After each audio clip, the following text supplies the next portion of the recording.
Faire qu'un seul lien. Ok, pas de problème. Voilà, on est en live. Normalement, donc bonjour à toutes. On va laisser à chacune le temps d'arriver tranquillement. Et n'hésitez pas surtout à nous faire un petit coucou pour voir qui est là, pour nous faire signe. Ça nous ferait plaisir. Comme ça. Pour nous dire si tout fonctionne aussi, je regarde en même temps de mon côté pour vérifier si j'ai des... Hop.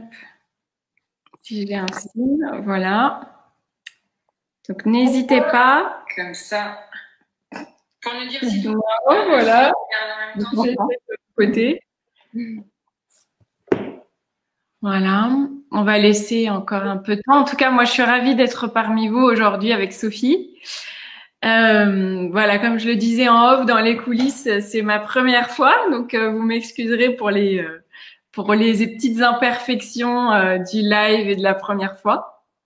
Voilà, mais je suis contente de partager ce moment sur un thème qui m'est cher, en tout cas aussi qui fait partie de notre vie à chacune, et du coup, voilà, je pense qu'il valait le coup d'être approfondi tous ensemble aujourd'hui. Voilà, donc n'hésitez pas à nous faire un petit coucou et puis on rentrera dans le vif du sujet. Tant que j'y pense, si vous avez des questions, surtout n'hésitez pas non plus à les poser. Alors pour la fluidité en fait de l'échange, je pense qu'on répondra aux questions à la fin parce que ça sera plus facile. Mais n'hésitez pas surtout à le faire. On aura plaisir à répondre à toutes vos questions à la fin. Et puis, je mettrai également en commentaire le site de Sophie. Voilà, dans les commentaires, comme ça, vous aurez toutes les informations dont on aura parlé durant le live pour les retrouver écrites un peu plus tard. Voilà. Donc, je crois que là, ça va être bon. Le live a l'air de fonctionner. Donc, bah, écoutez, on va lancer ça. Bonjour, oui, super. Bonjour Béatrice. Merci de nous faire signe. Donc, a priori, j'ai l'impression que tout fonctionne. Ravie d'être avec vous également. Donc, on va commencer. Je vais me présenter. Donc, je suis Marie-Amélie Larcher. Je suis psychologue et je suis fondatrice de Rayonne. Alors, Rayonne, c'est quoi? Rayonne, c'est un programme d'accompagnement pour les femmes qui veulent reprendre leur vie en main et rayonner. Voilà. Et donc, aujourd'hui, j'ai le plaisir et la joie de recevoir Sophie Galitzine, avec qui on va échanger sur la thématique du corps, parce que oui, nous sommes des êtres incarnés et donc il faut concilier avec ce corps qui n'est pas toujours un ami. Donc aujourd'hui, on va essayer de réfléchir justement comment en faire un ami, un allié, un partenaire dans notre vie et surtout dans notre connaissance de nous, puisque c'est un peu le thème aussi de Rayonne. Voilà. Donc Sophie, je suis ravie de t'accueillir aujourd'hui.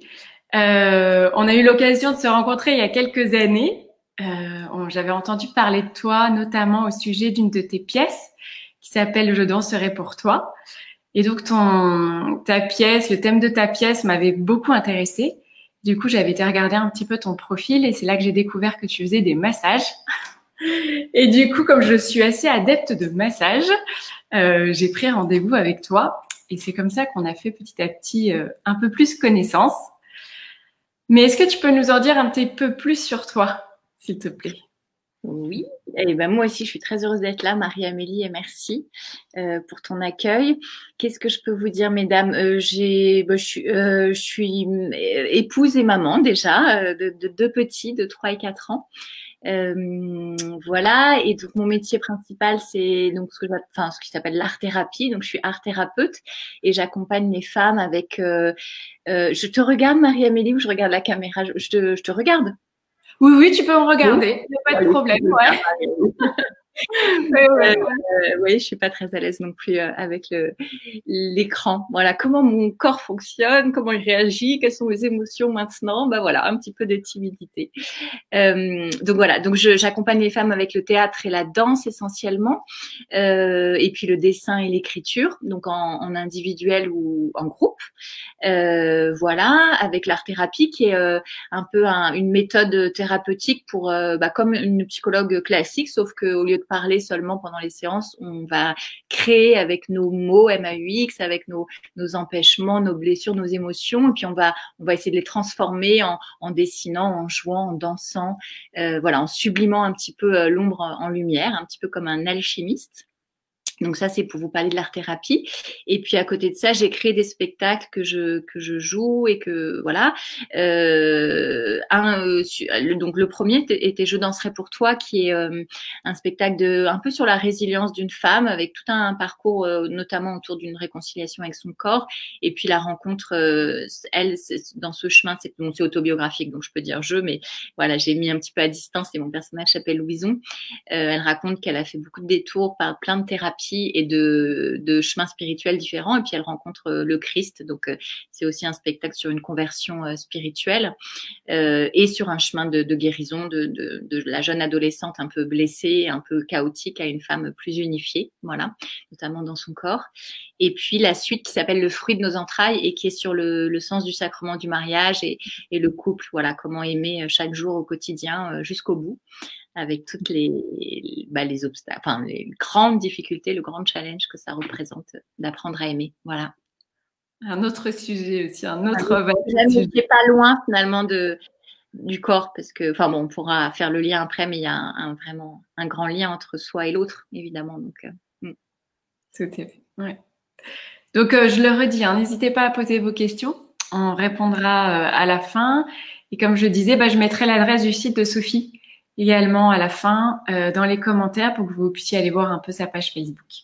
Alors, Sophie, je vais commencer à ajouter. Ouais. Pardon, Amélie. Et tu as parlé du massage, je masse aussi beaucoup, donc je suis vraiment à cheval entre l'art et la thérapie, mais le massage, évidemment, on pourra en reparler, mais pour moi, c'est vraiment un outil essentiel pour être plus unifié justement dans son corps et calmer la tête aussi, réunifier avec le cœur. Enfin, c'est un outil très puissant pour se rassembler à l'intérieur de soi. Voilà. Oui, c'est intéressant d'en reparler, effectivement. Ouais. Du coup, je vais commencer avec ma première question, Sophie, pour introduire cet échange. Donc, donc tu es comédienne, comme tu nous l'as dit, tu es même réalisatrice, puisque tu as créé 2 pièces, comme tu nous le disais, Je danserai pour toi et Le fruit de nos entrailles. Et mise en scène par Florence Savigna, que j'ai écrit. On parle plutôt de mise en scène au théâtre que de réalisatrice. Merci. Et c'est une création collective, mais la chef, la grande metteuse en scène, c'est Florence Savigna, du coup, que je suis heureuse de citer. Voilà. Très bien, tu fais bien. Mais du coup, ce que je trouve hyper intéressant dans tes spectacles, c'est que tu as vraiment allié le théâtre et la danse. Et voilà. Et du coup, je m'interroge parce que c'est une démarche que je trouve personnelle aussi, c'est peu classique, je dirais. Et j'aimerais bien du coup savoir ce que représente pour toi la danse. Voilà, pourquoi avoir cherché en particulier à introduire justement ce mouvement-là dans tes spectacles? En fait, déjà, je pense que le théâtre et la danse finalement sont pas du tout séparés. Pour moi, pour moi, pas que pour moi d'ailleurs, mais le théâtre c'est avant tout du corps. Voilà, un enfant qui naît, il n'a pas accès à la parole tout de suite, mais son corps est déjà vivant, en mouvement. Donc raconter une histoire, c'est d'abord le corps qui s'exprime.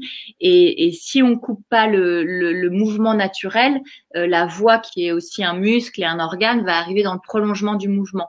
Donc moi j'ai toujours travaillé quand j'étais étudiante en théâtre ou après prof de théâtre ou metteuse en scène ou après là sur scène, en partant du corps et de l'expérience de la pratique, et que les mots arriveraient après.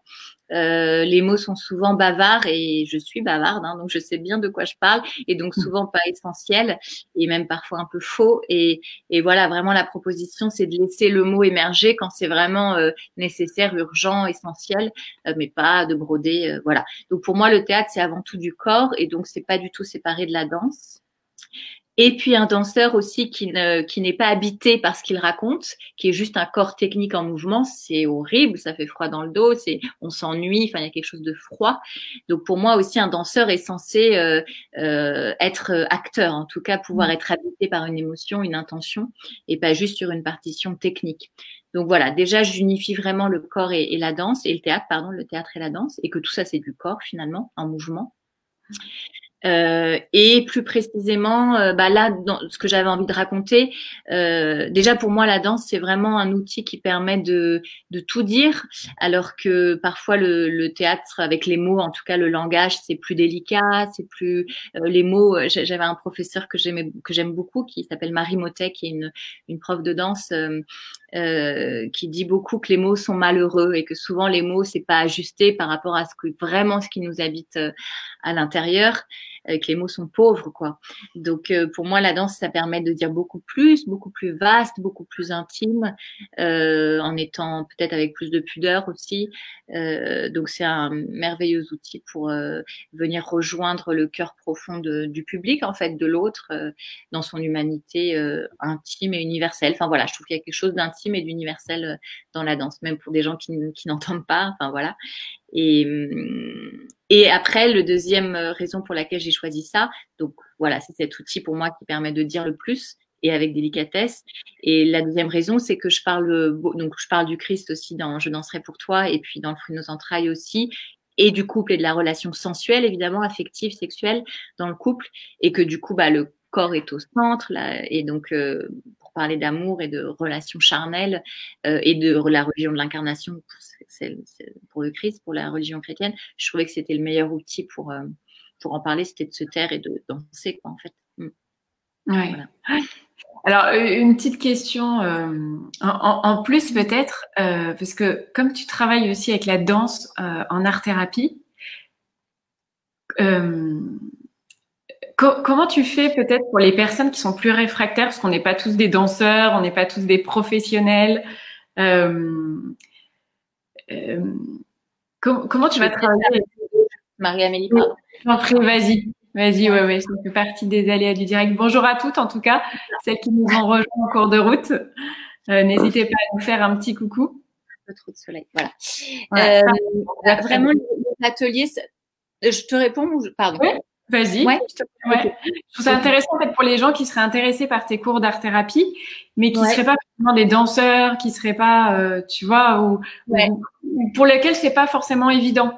Ouais, et vraiment les ateliers d'art-thérapie, je me déplace, pardon, ne s'adressent pas du tout aux personnes qui savent danser. Enfin, il s'agit pas du tout d'avoir une technique. C'est pas des cours de danse, ni de théâtre, ni d'écriture ou de dessin. C'est vraiment un travail thérapeutique et de développement personnel. Donc c'est plutôt explorer ce qui m'habite, ce pourquoi je viens. Donc ça peut être pour un problème précis, enfin un problème, voilà, une chose précise de sa vie, une situation, une manière de fonctionner, une manière d'être en relation avec quelqu'un, une addiction, enfin voilà, des choses qui nous empêchent d'être plus libres. Et on va explorer avec ces outils-là. Mais vraiment, il y a beaucoup de gens qui savent pas danser ni dessiner ou écrire et qui peuvent participer et qui comment dire, en fait, c'est un travail d'écoute. C'est vraiment un travail d'écoute de là où j'en suis et puis de voir comment je peux explorer avec ces outils-là. Voilà. Ok, merci Sophie. Alors, j'avais une autre question également parce que du coup, notre corps, on voit qu'il est plutôt malmené. On est parfois tantôt tyrannique, parfois tantôt démissionnaire avec notre corps, mais on a souvent du mal à avoir une relation apaisée. Voilà, et j'aurais bien aimé avoir toi ton regard d'art-thérapeute, de masseuse. Voilà, quel regard tu portes un peu sur ce corps qui est malmené aujourd'hui? Pour moi, c'est vraiment un travail. Déjà, je vais répondre en tant que femme avant de prendre ma casquette professionnelle parce que j'ai choisi mon métier en fonction de mes besoins. Donc, j'ai vraiment été mon propre cobaye. J'ai observé que moi, j'avais du mal à aimer mon corps, j'avais du mal à bien fonctionner avec, je le maltraitais souvent. Je vous dirai peut-être un peu plus après. Et donc, ça m'a intéressée de me former, enfin déjà pour moi d'être accompagnée à cet endroit-là, puis de me former après pour pouvoir à mon tour accompagner les femmes. C'est vrai que souvent les thérapeutes ou les médecins ou même les chamans, ils ont bien morflé avant et vécu les choses un peu de manière personnelle et initiatique pour après pouvoir les transmettre. Donc déjà, ça fait partie de mon chemin de vie personnel, d'apprendre encore aujourd'hui à me réconcilier et à prendre soin et à vivre avec mon corps en bonne intelligence et en bonne amitié. Et donc pour moi c'est toujours un chemin de chaque jour en fait, c'est toujours à veiller quoi. C'est à tout moment. Il y a Claire de Saint-Lager que j'aime beaucoup qui a fait tout un programme autour des femmes qui s'appelle Isha et qui dit dans un de ses livres ou peut-être une interview que j'ai lue, on crève d'être à l'extérieur de soi. Et effectivement, on nous apprend pas à habiter à l'intérieur de soi, quoi. Alors le confinement nous y invite, mais peut-être les enfants sont beaucoup plus, c'est beaucoup plus naturel pour eux d'être totalement dans le moment présent. D'ailleurs, chaque émotion est exprimée plus. Enfin, et puis il passe à autre chose juste après. Enfin, c'est magnifique de voir ça. Mais nous, on est vraiment sortis à l'extérieur de soi ou coupés corps-tête, en tout cas en Occident. Donc c'est un chemin de tous les jours où à tout moment dans la journée, je peux observer, hop, revenir, tac. Là, je suis en train de faire ça, en même temps, je suis ailleurs. Je suis en train de déjeuner, mais en même temps, je pense à un milliard de choses. Donc, je sais pas ce que j'ai dans la bouche, je goûte pas, je suis mal assise, j'ai chaud, j'ai froid. Enfin, voilà, comment je réajuste, de quoi j'ai besoin et comment je le mets en place au fur et à mesure de ma journée pour être bien dans mon corps, en fait, et vivre avec, sans en faire une fixation et que ce soit trop narcissique ou quoi, mais dans une bonne intelligence, quoi. Voilà, donc je dirais que c'est vraiment des petites réadaptations, des petites postures au quotidien et à chaque heure. Enfin, j'ai envie de dire, c'est tout le temps en fait qu'on est avec. Et juste, tu vois, on dit depuis le début de cette interview, mon corps, mon ami, etc. Mais déjà, ce qui est intéressant, c'est qu'on est notre corps. Donc, je suis mon corps. Donc déjà, on le place à l'extérieur de soi, un peu comme un objet du coup, ou comme un autre, comme de l'autre. C'est déjà comment on peut se réhabituer, intérioriser que je suis cet être entier, corps, cœur, tête. Enfin voilà, et je suis ce corps, quoi. Ouais, je suis ce corps, c'est ça, ce corps m'appartient. Et oui, je suis vraiment. Donc en fait, tu m'appartiens même pas, tu vois, parce que là, oui, tu vois, c'est le lapsus libérateur. Ouais. C'est m'appartient, c'est je suis en fait, tout simplement. Ouais. Je suis le corps, effectivement. Et on n'est pas dans l'avoir ou dans la possession, quoi. On est ce corps, ouais. Je suis, donc c'est un peu une invitation plutôt, on dirait, à partir à la découverte d'une partie de moi. En fait, c'est plutôt devenir curieux de soi. Je dirais, comment dire, oui, c'est ça, c'est partir à la découverte. Et du coup, toi, quels sont les moteurs plutôt? À quoi tu as envie de nous inviter quand tu nous masses, quand tu fais de l'art-thérapie comme ça? Qu'est-ce que tu as envie de nous amener à découvrir à travers ce corps, justement? Qu'est-ce que tu as pu découvrir aussi, du coup, et que tu as envie de partager sur cette découverte du corps? Alors, de manière... Pardon? Non, je disais juste pourquoi tu aurais envie de nous inviter à découvrir, à aller plus à la découverte de ce corps, justement. Ouais.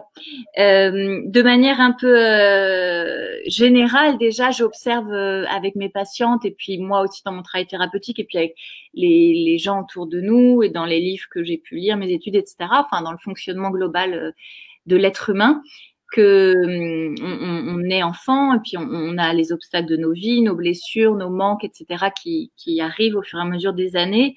Et du coup, on va, en tant qu'enfant, en tout cas, se suradapter ou compenser ou figer des émotions, prendre sur soi pour jouer le jeu. Et puis souvent, enfant, on n'a pas forcément les mots pour élaborer ou pour dire là ça va pas ou voilà.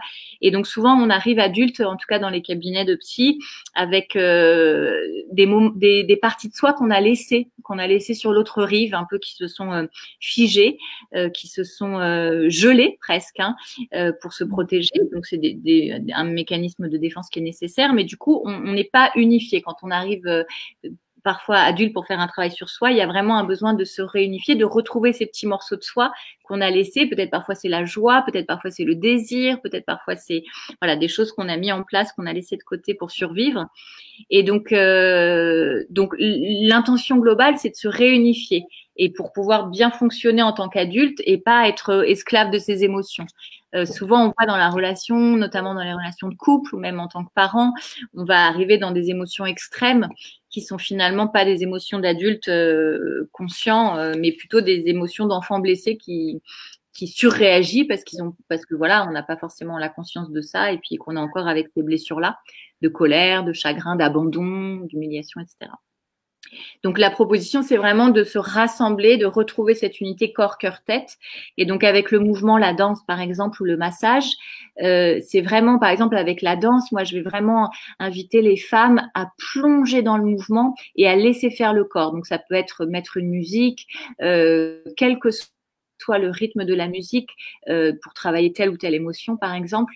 C'est vraiment de rester, même si c'est pas confortable, mais de rester dans le mouvement, d'écouter le corps, de laisser faire le corps. Et à un moment, le corps, il sait, il va transformer l'émotion. Il y a quelque chose qui va un peu traverser cette vague-là et on va pouvoir aller sur l'autre rive, justement. Et à la fin de la danse, se sentir plus unifié et moins clivé avec voilà, ce que je viens de raconter tout à l'heure. C'est intéressant, je te coupe, mais en fait, souvent, ce que j'ai remarqué, moi, j'ai beaucoup de mes patientes qui ont peur d'aller explorer leurs émotions parce qu'elles ont peur de se laisser déborder justement et que ça vienne les dépasser. Elles sont tellement habituées en fait à tout calfeutrer, à tout enfermer et que quand on va leur demander de travailler sur une émotion, bah, elles ont peur que ça jaillisse et que ça déborde en fait. Et c'est quelque chose. Quel serait le risque? Certainement pas de mourir. Alors, ou sinon de mourir à petit feu si on n'exprime pas ses émotions. Mais si le cadre est propice à se sentir en sécurité avec le thérapeute ou avec des appuis solides, le sol, il va pas s'effondrer, les pièces sont fermées, enfin quelque chose qui contient, le thérapeute qui contient.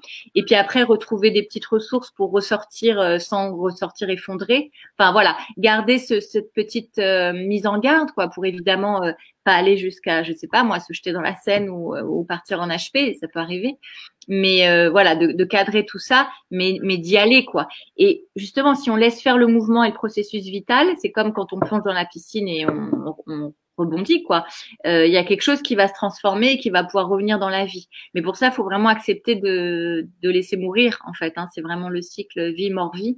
Donc c'est mort et résurrection. Donc c'est beau de pouvoir jouer le jeu si on est en sécurité dans un cadre propice, évidemment, mais d'aller à fond. Moi, j'aimerais tellement avoir cette audace et cette authenticité à nouveau de mes enfants. Ils vivent le truc à fond, mais au bout de 10 minutes, c'est passé, quoi. Alors, on peut pas, on a des filtres en tant qu'adulte, mais c'est tellement bon de pleurer parfois ou d'exprimer sa rage ou sa joie. Enfin, voilà, sans se faire mal, hein, évidemment, ou faire mal aux autres, mais voilà, moi, j'ai beaucoup de femmes qui arrivent aussi chez moi, qui ont tout mis sous le tapis, et moi aussi souvent, hein, évidemment, comme tout le monde, mais et du coup, qui sont pas vraiment dans leur désir, dans leur vitalité, dans leur vie. Tu parles de rayonnement, mais il y a quelque chose qui est éteint, et voilà, alors qu'on peut être vivante. Oui, et alors justement, est-ce que tu aurais des petits conseils à nous donner pour aller approcher, en fait, pour commencer à approcher un peu cette reconnexion avec soi? J'ai envie de dire, avec cette découverte de notre corps et justement, voilà, se reconnecter, réapprivoiser un peu notre corps, redevenir, enfin voilà, retrouver une relation d'amitié avec lui. Voilà, est-ce que tu aurais des petits trucs à nous donner justement pour déjà moi donc pour parler de moi avant mon métier, moi j'ai eu malheureusement des maleureuses histoires d'abus sexuels, voilà, et du coup j'ai développé des comportements alimentaires aussi dysfonctionnants, et du coup vous voyez, je dis pas les mots, je suis très pudique, mais bon voilà, ça veut dire ce que ça veut dire. C'est ça dont j'ai besoin de dire avec ces mots-là aujourd'hui. Voilà, donc j'exprime comme ça. Mais pour vous dire que du coup, la relation à mon corps était agressive, était maltraitante, un corps blessé qui s'est fait abuser, qui va retourner la colère, la violence contre soi, aussi la culpabilité. Souvent, on voit chez les femmes abusées ou violées qu'il y a beaucoup de culpabilité. Et du coup, souvent, en tout cas, les troubles du comportement alimentaire, c'est vraiment une punition un peu. Et puis, bon, enfin, c'est très complexe cette maladie, mais voilà.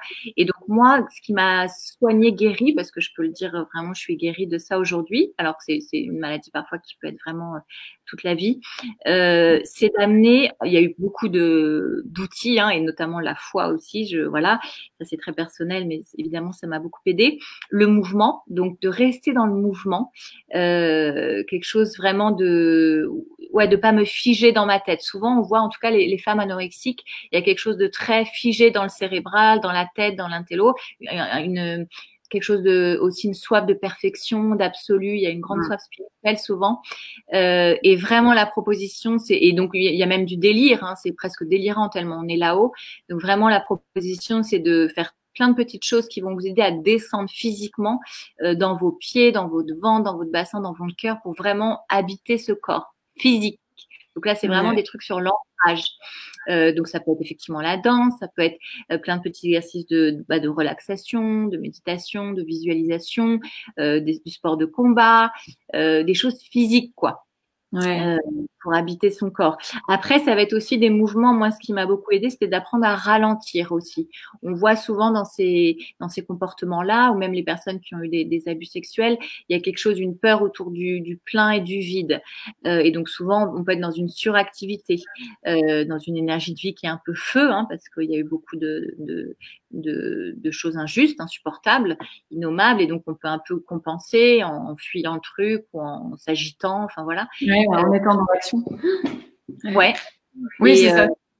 Et le fait d'être très speed, parfois, ça peut faire que du coup, on revient dans l'agressivité, même vis-à-vis des autres. On peut moins prendre en compte l'autre, le rythme de l'autre, un peu comme un bulldozer, quoi.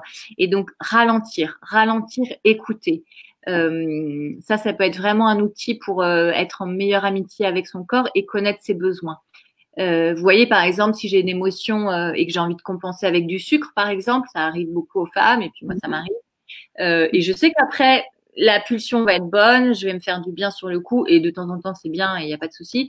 Mais si c'est trop, peut-être qu'après, je vais culpabiliser, me sentir mal, etc. Et refaire après un truc à l'inverse, c'est un peu extrême dans le comportement. Donc, pour amener de la nuance à tout ça, de la douceur à tout ça, c'est OK, bon, là, j'ai une émotion, j'ai envie de me prendre un peu de chocolat. Bon, bah, c'est OK. Enfin, d'y aller avec douceur, bienveillance, mais pas dans un truc agressif, quoi. Parce que c'est là, après, on se fait un peu payer et puis on fait payer aux autres. Donc, le risque de la perfectionniste aussi. Voilà. De rester fermé dans un schéma. Ça, c'est terrible. Et puis, elle est tyrannique avec soi, mais avec les autres aussi, la perfectionniste. Elles en parlent beaucoup, les fabuleuses au foyer. Moi, j'aime beaucoup ce groupe de femmes qui te décomplexent. Et je pensais aussi à Anne Moreau, avec qui qui est diététicienne, nutritionniste, et qui parle d'une alimentation décomplexée. Et ça fait tellement de bien de l'entendre parler. Je dis, vous avez faim, ben mangez, mais mangez tranquillement, voilà. Et puis quand vous avez plus faim, vous arrêtez, mais de pas être trop dans à chaque fois l'extrême, parce que du coup, on récompense après dans l'autre sens, quoi. Ouais. Très bien. Donc, du coup, il y avait le mouvement que je trouve très important, de rester dans le mouvement, vraiment descendre la matière dans l'esprit, dans la matière, donc physique, des trucs physiques, du sport, de la danse, de la méditation, de la relaxation, etc.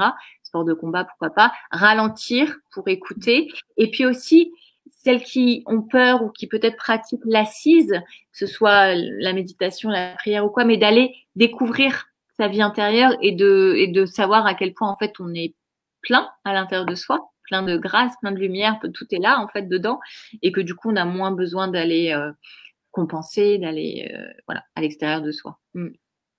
Ouais. Et j'aimerais bien qu'on approfondisse aussi ce sujet de l'émotion, en fait, du lien entre émotion et corps. Parce qu'en fait, je m'aperçois avec pas mal de mes patientes que c'est pas si évident que ça en fait. Oui, je sais que j'ai des émotions, oui, je sais qu'il y a un corps, mais l'idée de passer par le corps pour finalement découvrir mes émotions, parce que finalement il y en a aussi beaucoup qu'on met sous cloche pour éviter à avoir les affronter. Par exemple la peur, par exemple la colère, voilà. Donc on les met sous cloche. Et donc cette idée que finalement peut-être que en passant par mon corps justement, je peux toucher du doigt mes émotions. Voilà, j'aimerais bien avoir ton regard là-dessus, sur ce lien entre corps et émotion. En fait, les émotions, c'est que du corps, quoi. Donc c'est pas du tout à distinguer, à séparer. Je parlais avec une femme collègue à moi, une amie masseuse, qui est une femme qui masse depuis très longtemps et qui a beaucoup d'expérience d'écouter les corps et du massage. Et elle me disait, je trouvais ça très joli, elle me disait en fait, les douleurs dans le corps, dans le dos notamment, mais pas que, c'est des cuirasses. En fait, c'est des émotions qui n'ont pas été. Alors, c'est pas une vérité absolue, hein, c'est une porte, ce que je vous partage là, mais c'est sans doute plus complexe que ça. Mais elle me disait, c'est des émotions qui n'ont pas été écoutées ou en tout cas qui n'ont pas été vécues, digérées, transformées, et du coup qui se transforment en cuirasses et qui vont du coup venir se cristalliser dans le corps, sur le corps, à l'intérieur du corps. Donc j'aime bien cette idée quoi, que ça qu'on stocke en fait, qu'il y a du stock, tu vois. Et c'est pour ça que c'est pour ça que les enfants sont légers, c'est parce qu'ils vivent le truc à fond et ils passent à autre chose, quoi. Et les latins peut-être sont un peu comme ça. Enfin, il y a quelque chose qui est dit, quoi, et c'est simple. Voilà. Et évidemment, quand on a une éducation trop rigide ou trop, enfin voilà, du coup qu'on n'est pas habitué. Moi, j'ai beaucoup de femmes patientes qui ont des éducations classiques et chez qui les émotions, ça ne s'exprimait pas, ça ne se disait pas, c'était interdit. Et bah ça crée des dégâts, quoi, d'être dans la culpabilité tout le temps, dans quelque chose de froid, de raide, de dur, où c'est ouais, les boucliers plus quoi, cœur de pierre, ouais. Donc je sais pas comment répondre à ta question, Marie-Amélie, tellement pour moi c'est que du corps les émotions. Donc c'est vraiment je fais quelque chose, ok. Au lieu d'aller courir faire autre chose pour zapper le truc, qu'est-ce que ça me dit là de moi en fait? Pourquoi je suis hyper agacée contre lui? Pourquoi? Qu'est-ce que ça? C'est toujours des informations. C'est une information, cadeau, une émotion. Oui, donc en fait, se demander par exemple si j'ai mal au dos. Alors il peut y avoir une histoire de posture, mais ça peut être intéressant si j'ai mal au dos, si j'ai mal au ventre, de se poser peut-être la question de tiens, comme tu le disais, pas fuir la situation et aller s'agiter dans une autre activité, mais peut-être prendre rien que 2 minutes pour s'arrêter et se dire tiens, là j'ai mal au ventre, qu'est-ce que ça dit de moi peut-être. Ouais, voilà, vraiment ou si je suis face à l'autre qui va m'agacer, qui va m'exaspérer, que vous voyez, tu vois, ça peut être aussi une émotion comme ça où l'autre te renvoie un truc. En fait, c'est une information parce que si t'es bien avec toi-même, on s'en fiche que l'autre soit comme ça ou comme si. Enfin, voilà, ça vient te dire quelque chose de toi. L'autre est toujours un miroir de tes trucs à toi, quoi. Donc, en tout cas, oui, c'est de l'information, l'émotion, bien sûr. Et puis c'est de la vie surtout. Ça dit qu'il y a de la vie. Le désir, ça dit que ça a de la vie. Je parlais avec une femme qui culpabilisait là d'avoir du désir pour quelqu'un et je lui disais mais c'est magnifique en fait. D'ailleurs, même pour te dire, là j'ai créé un nouveau spectacle sur notamment la question du désir, mais aussi, j'interviewe beaucoup de prêtres, de religieux, et c'est très beau comment ils me disent qu'ils ont du désir et qu'il s'agit pas de dire c'est mal, mon corps, voilà, mais au contraire, ça veut dire que je suis vivant. Alors après, eux, s'ils ont fait le choix du célibat ou quoi, bah c'est un combat, il faut le vivre parce qu'ils sont engagés là-dedans. Mais enfin, il faut. En tout cas, c'est leur choix. Mais ce qui est très beau, c'est qu'ils le mettent pas du tout sous le tapis pour le coup. Enfin, dans tous les interviews que j'ai eues, je trouvais ça très très beau. Et j'étais surprise, ce qui est un peu peut-être de ma part, mais j'avoue, j'étais surprise, qu'ils disaient non, mais c'est juste que je suis vivant et que mon corps fonctionne bien, mon cœur aussi et ma tête aussi. Enfin voilà. Ouais. Oui, c'est ce désir aussi, en fait, et c'est en cultivant ce désir aussi, donc ces émotions, si je fais bien le lien, c'est parce qu'on a des émotions qu'on ressent du désir et c'est comme ça aussi que ça va nous donner cette énergie justement pour entreprendre des choses qui nous tiennent à cœur, pour aller de l'avant, quoi. Oui, et puis c'est avec nos émotions qu'on va toucher les autres. Enfin, tu as raison de parler du désir au sens large et des émotions au sens large. Le désir, c'est évidemment la créativité, le feu, la capacité d'entreprendre. Et c'est en étant avec notre humanité, nos émotions, qu'on va pouvoir convaincre les autres de ce qu'on a envie d'entreprendre. Je pense à une amie là qui est coach et qui nous racontait qu'elle est allée dans un grand cabinet là pour un entretien hyper important. Elle était un peu en panique et tout. Et elle nous disait, en fait, le gros patron, il a été touché parce qu'elle est arrivée avec quelque chose de très intime, très vivant, avec son émotion, quoi. Et elle va sans doute être prise pour le truc parce qu'il y avait beaucoup d'humanité, enfin, d'authenticité, quoi. Voilà.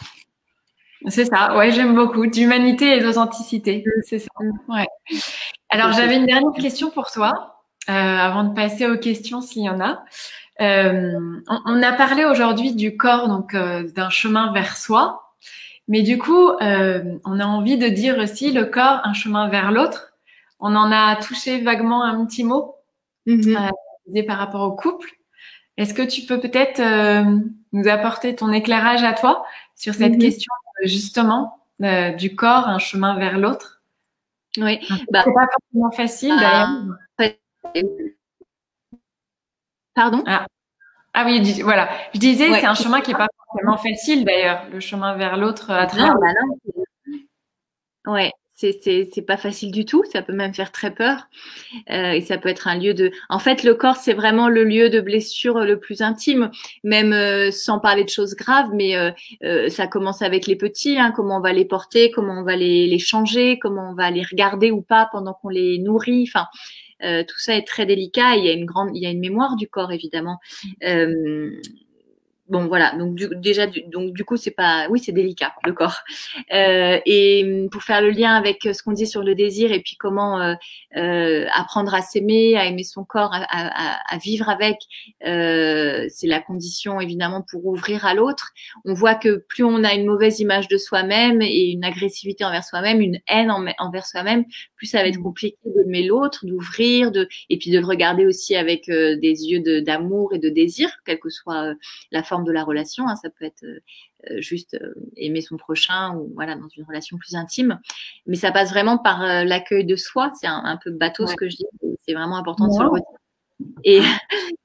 Non, et je pensais à, j'ai suivi là un enseignement sur le désir grâce à Hélène Dumont notamment, et puis c'était aussi avec Claire de Saint-Lager. Et elle disait à quel point c'était important de partir, comme tu disais tout à l'heure, à la découverte de soi, parce qu'on nous a pas appris, petite fille, même comment notre sexe fonctionnait, comment notre physiologie fonctionnait, comment notre désir fonctionnait. En tout cas, dans notre culture, ça s'apprend pas comme ça vraiment entre mère et fille. Donc elle disait déjà elle parlait même d'aller prendre un miroir pour aller regarder son sexe, pour voir vraiment parce que nous c'est à l'intérieur quand même, c'est moins visible que le sexe masculin. Ouais. Donc ça, et elle disait comment c'était important d'érotiser, de mettre de la poésie. C'était plus poésie qu'érotisé, mais de remettre de la poésie sur les corps, sur nos corps, sur les corps de l'autre. Et elle disait qu'en fait, désirer l'autre et aller vers l'autre, ça passait vraiment par avoir une bonne image corporelle de soi-même. Et que si j'ai pas cette bonne image corporelle de moi-même, c'est beaucoup plus compliqué d'aller vers l'autre. Et elle disait notamment, ça peut être aller voir des œuvres d'art, aller voir des nus, aller voir du beau, quoi, en fait. Elle disait au couple aussi à quel point c'était important d'être nus souvent ensemble pour peut-être aussi ne pas se voir vieillir, tu vois, et puis vraiment s'habituer à cette nudité sans honte et vraiment offerte, qui est magnifique. Voilà. Moi, j'en vois beaucoup des femmes nues, enfin en sous-vêtements du coup pendant les massages, même si je suis un peu comme un docteur, je regarde pas les corps, évidemment, je suis à un autre niveau, mais de fait, j'ai des yeux et voilà. Et je me disais, je faisais la réflexion hier soir à mes amis que je trouvais ça hyper beau parce que en fait, quel que soit le corps de la femme ou son âge, il y avait quelque chose de très beau en fait, d'offert et puis enfin autour du fait, ouais, que je trouvais très beau. Bon voilà, c'est une petite aparté, mais. Non, mais c'est pour ça que j'aime bien l'idée du massage. C'est vrai que je suis assez adepte du massage, mais sans forcément, parce que je pense que la démarche n'est pas toujours. Tout le monde n'aime pas forcément cette démarche d'aller se faire masser par quelqu'un. Je pense que je connais pas mal de monde qui elles sont assez réfractaires, mais ça peut déjà peut-être commencer par un massage soi-même, en fait, juste déjà de prendre une huile et déjà de s'enduire le corps. Je trouve que d'huile, c'est déjà le mettre en valeur. Enfin, c'est déjà une forme. Quand tu dis sans aller jusqu'à l'extérieur de mettre en valeur, c'est déjà se contacter. Vous voyez aussi ce qu'on voit beaucoup dans les cabinets de thérapeutes, et quand je vous disais aller chercher des morceaux de soie de la petite fille qu'elle a laissé de côté pour redevenir une adulte un peu qui fonctionne normalement dans la relation, qui a pas peur, etc., qui a moins de colère. C'est aussi, en fait, la proposition, c'est de se rejoindre, de venir se recontacter et pour savoir de quoi j'ai besoin. Parce que si on n'écoute pas, si on ne se connaît pas, si on ne se rencontre pas, à l'âge adulte, c'est pas notre père ou notre mère ou notre compagnon qui vont nous servir nos besoins, certainement pas. Ils vont pas nous sauver non plus. Et que du coup, c'est moi qui vais vraiment être la seule adulte responsable vis-à-vis de moi-même, quoi. Enfin, voilà. Donc, là, justement, besoin d'une tisane, besoin d'une bouillotte, besoin de mettre de l'huile, de contenir, besoin d'aller courir, mais souvent, on ne sait pas de quoi on a besoin. Enfin, on prend pas forcément le temps d'écouter. Je dis pas qu'il faut l'écouter à chaque fois, mais ouais. En tout cas, l'huile sur soi, effectivement, il y a quelque chose de constant qui à nouveau rassemble et qui pose. Ouais, et on revient effectivement à cette notion de cette nécessité, et j'en suis vraiment convaincue de prendre ce temps pour soi et pour savoir déjà ce dont on a besoin en fait. Ouais. Voilà. Parce que si on le prend pas, si on décide pas, s'il n'y a pas un effort de notre part aussi, je pense qu'il y a une notion d'effort et de volonté vraiment de vouloir s'écouter. On peut pas le savoir. Une gymnastique, c'est vraiment comme le sport où tu as un muscle et on va s'entraîner et puis ça deviendra naturel, mais au départ c'est pas naturel. Ouais. Super. Merci Sophie. Merci infiniment. Le temps passe vite. Du coup, je vais prendre 2 minutes pour regarder si vous avez des questions. Si vous en avez, n'hésitez pas surtout. Voilà, c'est le moment. Je prends 2 minutes. Voilà, je regarde. Voilà, allez-y. En tout cas, on est ravis d'avoir pu partager ce moment avec vous aujourd'hui sur une thématique qui est vraiment passionnante. On aura d'autres. Ouais, j'espère. C'est l'objectif. J'espère bien pouvoir partager avec vous des interviews autour de personnalités sur des thèmes, en tout cas sur des thèmes qui sont importants, qui me semblent importants en tout cas dans la vie d'une femme. Voilà, parce qu'il y a plusieurs dimensions et je trouve que c'est toujours enrichissant quand on peut avoir le regard extérieur de quelqu'un d'autre. Ça vient enrichir notre réflexion, la nourrir et ça peut nous faire avancer. J'ai commandé un petit livre que je trouve magnifique, que je montre sur les émotions. C'est en 3 parties. Moi, j'ai la partie 3, mais il y a 1 et 2 aussi. C'est une BD. Ah, super.